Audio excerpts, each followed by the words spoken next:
సరుకులు వాటర్లో సోటు కదా అని వండుకోక లేకుండా బాబు పెట్టిస్తున్నారు. అది సంతోషం.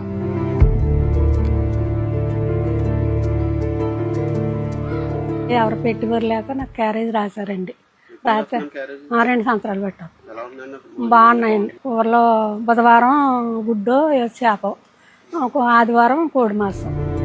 పశ్చిమ గోదావరి జిల్లా భీమవరం సమీపంలోని బీరవాసరం గ్రామానికి చెందిన రైతు తులసి రాంబాబు ఇలాంటి వారికి ఇంటికే క్యారియర్ ఉచితంగా పంపిస్తున్నారు. వండుకుని ఒప్పుకోలేని వాళ్ళకి తప్ప పేదలు అని కానీ లేకపోతే కులం చూడడం, వయసు చూడడం, ఆస్తి చూడడం, వండుకుని ఒప్పు లేకపోతే చుట్టుపక్కల 18 గ్రామాలకి పంపిస్తున్నాం మనం. స్టిల్ ఈరోజు 160 క్యారేజీల వరకు వెళ్తున్నాయి. నేను గత 6 సంవత్సరాల నుంచి ఇది 7వ సంవత్సరం మొదలుపెట్టి. ఒక కూర, సాంబారు, 2 కప్పుల రైస్, పచ్చడి, ఇది మెను. ఆదివారం చికెన్, బుధవారం చేప లేదా రొయ్యల పులుసు లేదంటే గుడ్డు ఉంటుంది. ఉదయం 9:30 కల్లా వంట పూర్తి చేసుకుని ఆటోలో తమ సిబ్బంది మధ్యాహ్నం 12:30 గంటల కల్లా క్యారేజీల పంపిణీ పూర్తి చేస్తారు అని రాంబాబు వివరించారు.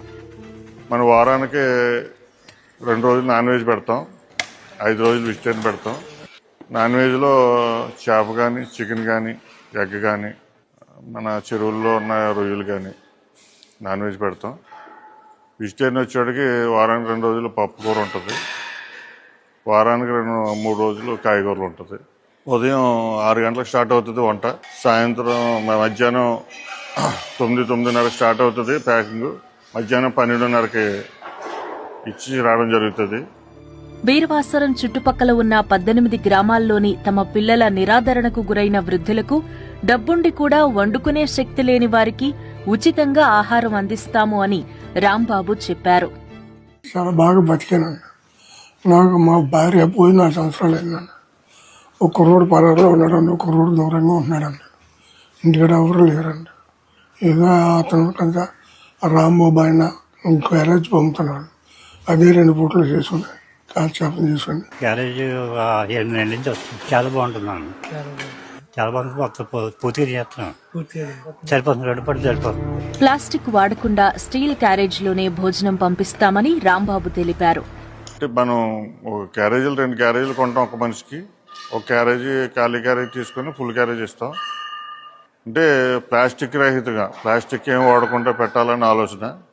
మనం పెట్టి ఫుడ్ వాళ్ళకి ఎక్స్ట్రా మనకి అలా ఎనర్జీ ఇవ్వాలి తప్ప మనం చేసేది మనకి వాళ్ళకి హెల్త్ పరంగా ప్రాబ్లం రాకూడదని అరుగుదలకు కరెక్ట్గా ఉండి ఫుడ్డే రెడీ చేస్తాం.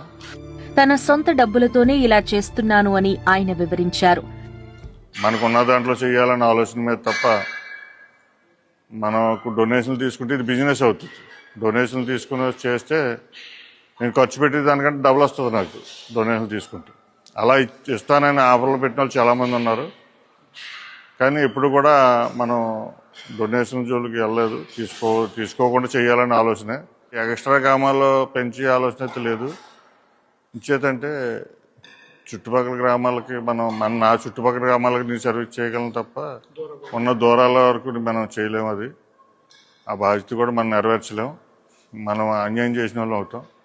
మనం చేయాలంటే మన స్తోమత కూడా సరిపోవాలి కాబట్టి మనం ఇంతవరకు చేయగలుగుతున్నాం. అమ్మా నాన్నలను సరిగ్గా చూడకపోతే రాంబాబు నుంచి క్యారియర్ వస్తుంది అని, అప్పుడు సమాజంలో తమకు చెడ్డ పేరు వస్తుంది అనే భయంతో ఆయా గ్రామాల్లో చాలా మంది పిల్లలు తమ తల్లిదండ్రులను బాగా చూసుకుంటున్నారు అని రాంబాబు అంటున్నారు. జనరల్గా ఏంటంటే మనం పంపే ఏరియాలో తల్లిదండ్రులు చూడలేని ఎవడో ఉండటం. అంటే క్యారేజీ అంటే భయం పెట్టలేని వాళ్ళకి. కొద్ది పరపతుండి అతను కొంచెం సంఘంలో కొంచెం పలుకుబడి ఉన్న వ్యక్తులు అయితే అలా తల్లిదండ్రులు చూడకపోతే రాంబాబు క్యారేజీ పంపితే ఆ పలుకుబడికి ఇమేజ్కి దెబ్బతింటుందని ఆ భయం మీద ఎక్కువ తల్లిదండ్రులు బాగా చూస్తున్నారు. దీని కాన్సెప్ట్ ఒకటే అండి, సర్వీస్ కానీ సేవ కానీ అనకూడదని నా ఆలోచన. బాధ్యతనే చెప్పాలి.